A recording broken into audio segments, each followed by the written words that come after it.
pensamento de que Cristo voltaria no dia 22 de outubro de 1844 foi fruto de um profundo estudo da Bíblia realizado por Guilherme Miller com base em Daniel 8,14. Os milleritas acreditavam de que nessa data Jesus voltaria. Eles estavam certos com relação à data, mas errados com relação ao evento. A purificação do santuário, do qual fala o profeta Daniel, não seria a volta de Cristo à Terra, mas o início de uma nova fase no santuário celestial. A compreensão desses temas tornou-se mais claro no dia imediato ao desapontamento, ou seja, o dia 23 de outubro, com a famosa visão de Irã Edson. Em nosso estudo de hoje, vamos aprender a respeito da doutrina do santuário e de como os milleritas chegaram à correta interpretação de Daniel 8,14.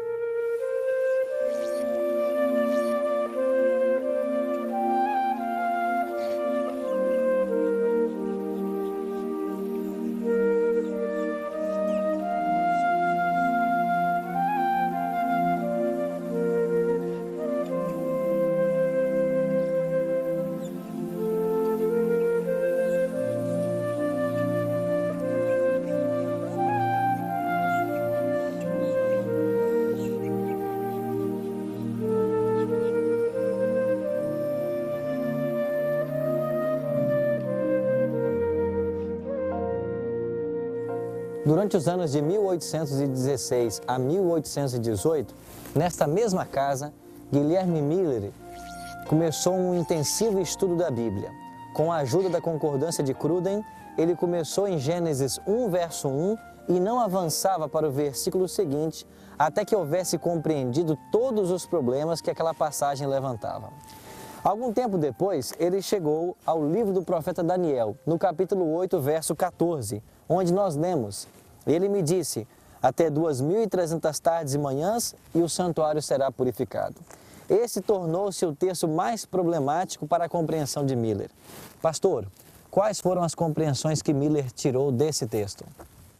Guilherme Miller chegou à conclusão de que o santuário a ser purificado, mencionado nesse texto, seria a terra e a igreja por ocasião da segunda vinda de Cristo. Além disso, estudando as 2.300 tardes e manhãs, a sua conclusão foi de que esse período se referia a 2.300 tardes e manhãs como anos proféticos, baseado no princípio de ano. Para ele, o período terminaria no ano religioso judaico de 1843. À medida que o tempo foi passando, alguns dos seus amigos lhe perguntaram: mas o que significa esse ano religioso judaico de 1843? E ele imaginou que ele deveria começar com base no equinócio. Começaria no dia 21 de março de 1843, terminando no dia 21 de março de 1844. Ele estava equivocado nesse ponto, porque em realidade para os judeus o ano começaria naquela ocasião de 18 de abril a 18 de abril. Mas o período passou e Jesus não veio. Após esse período, pastor, nós também sabemos na história de que houve um grande desapontamento no dia 22 de outubro de 1844. Como eles chegaram a essa outra data? Samuel Snow, que era um dos milleritas, pegou o elemento profético das Escrituras, com base também na história judaica e outros elementos importantes, e ele chegou à conclusão de que as 2.300 tardes e manhãs deveriam terminar no dia da expiação de 1844, ou seja, no 10º dia do 7º mês de 1844, no calendário judaico, que no nosso calendário normal seria o dia 22 de outubro de 1844. E Jesus não voltou.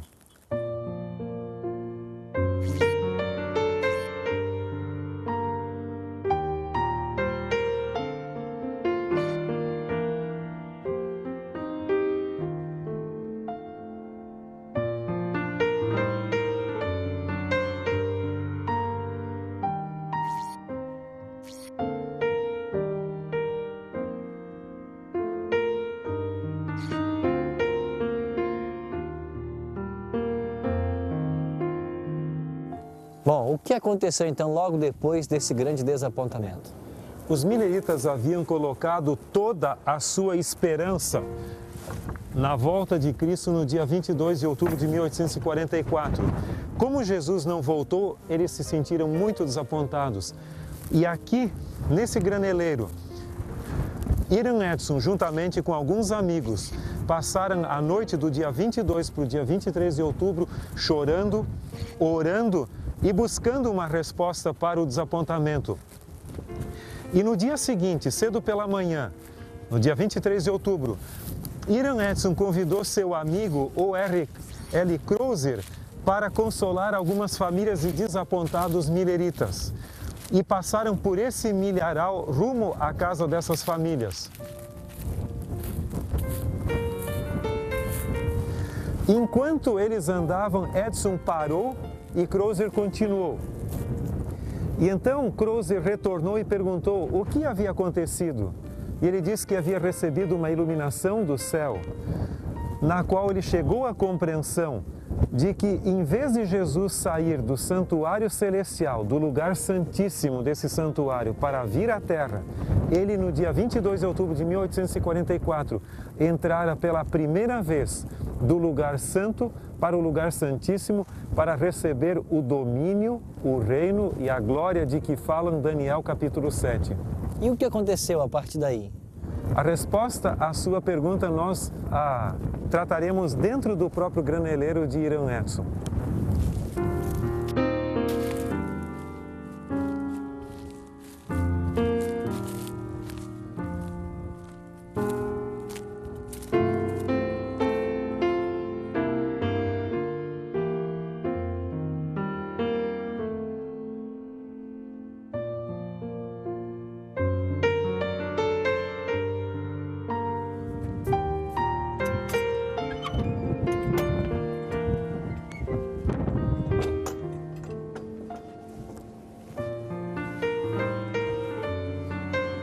Pastor Arilton, essa revelação que Hiram Edson recebeu no milharal ali foi significativa para desencadear um processo de estudo da Bíblia.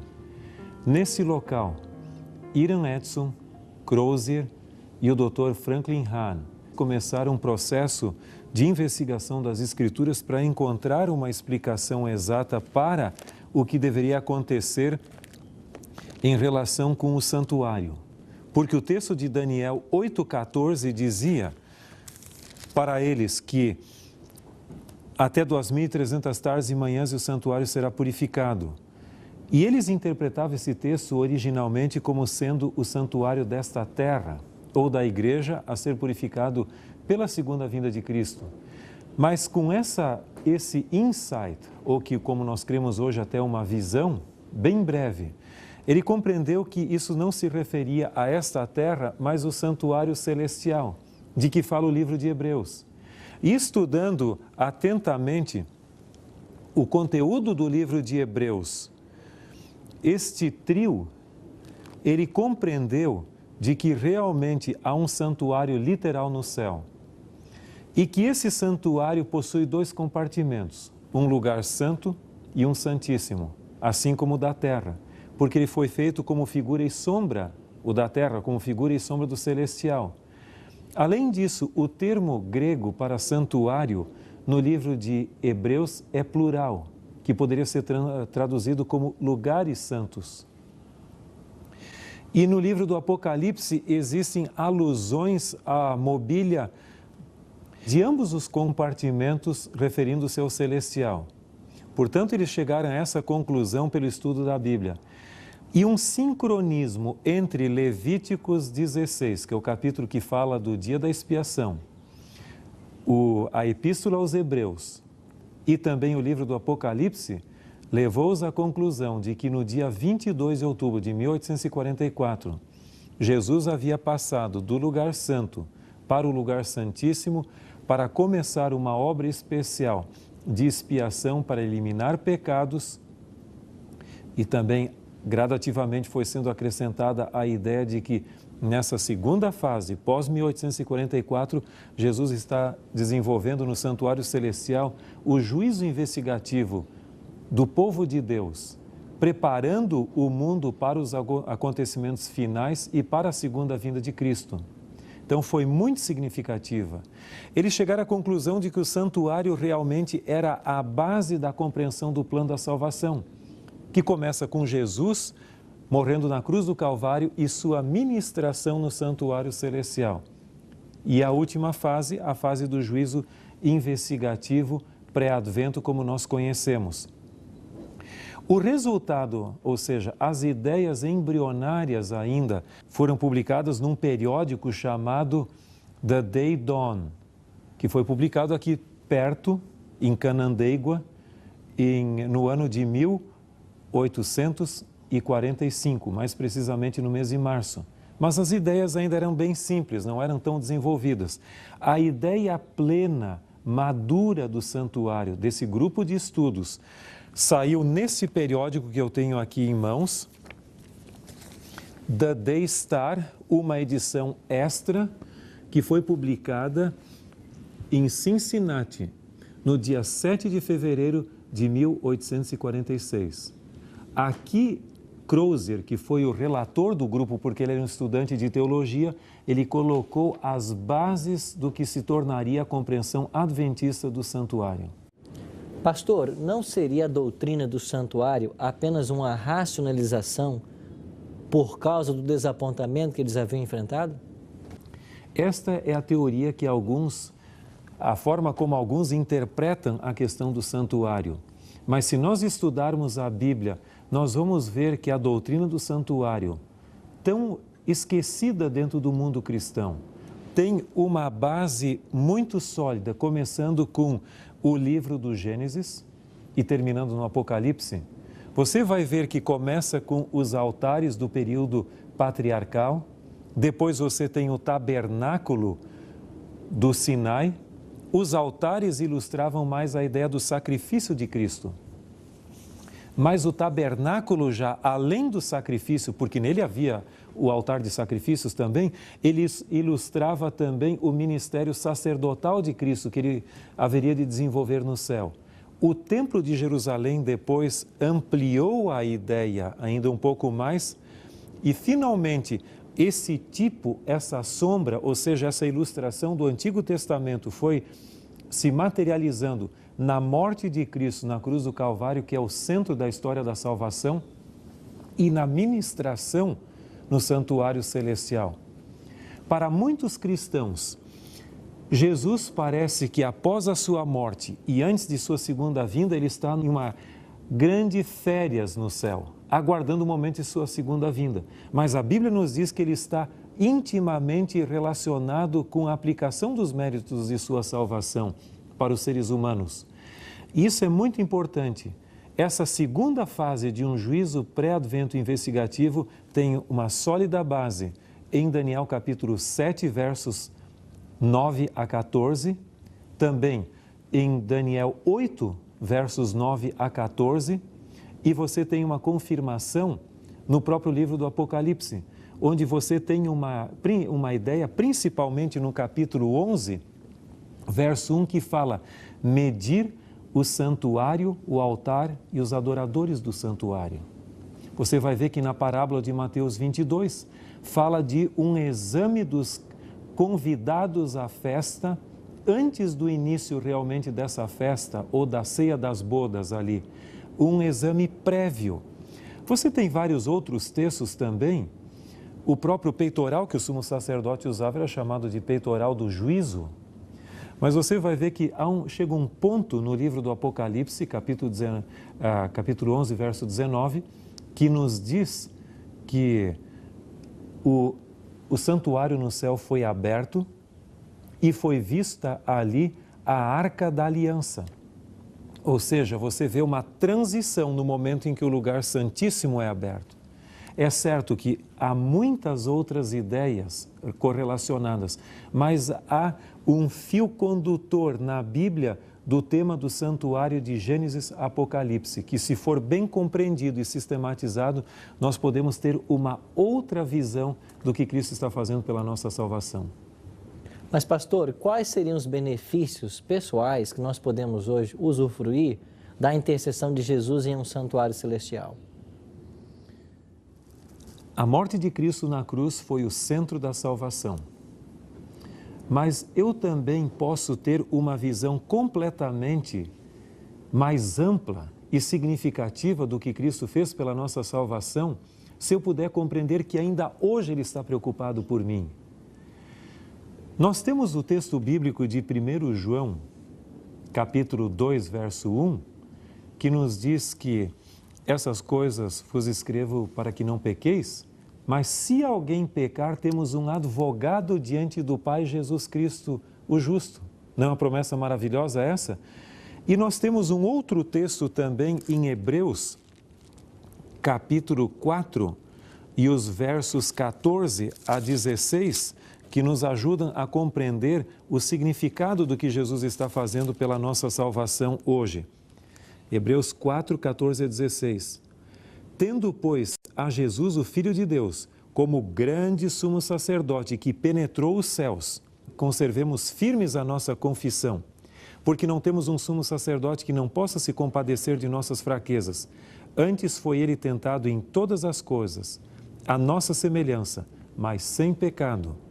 Acheguemo-nos, portanto, confiadamente junto ao trono da graça, a fim de recebermos misericórdia e acharmos graça para socorro em ocasião oportuna. Todos passam por problemas existenciais, uns mais, outros menos. Onde o texto bíblico nos diz que devemos buscar socorro para os nossos problemas? No trono da graça, onde Jesus ministra a nosso favor. Então, pode o mundo cair, pode surgir problemas. Nós temos alguém que está lutando pela nossa salvação e pelo nosso bem-estar. A compreensão do santuário celestial abre para nós uma visão bem mais ampla e significativa do grande amor de Deus pela nossa salvação e por nós como indivíduos também. A Igreja Adventista se distingue dos movimentos religiosos por não ficar apenas no Calvário, mas nós cremos de que após a morte e ressurreição de Cristo, Ele ascendeu ao santuário celestial.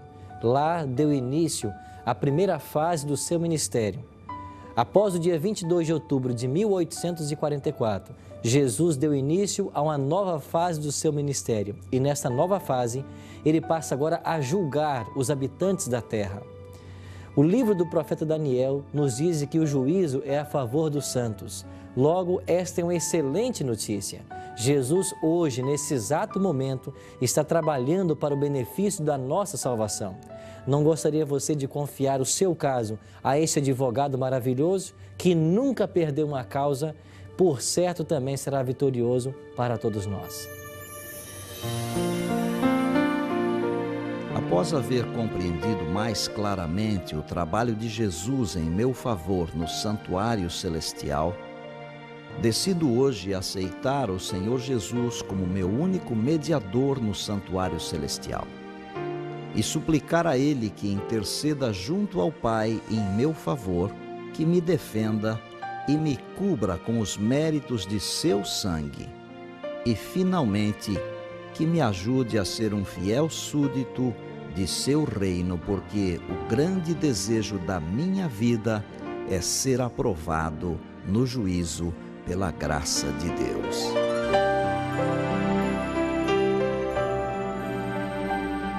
Se esta é a sua decisão, ore comigo agora.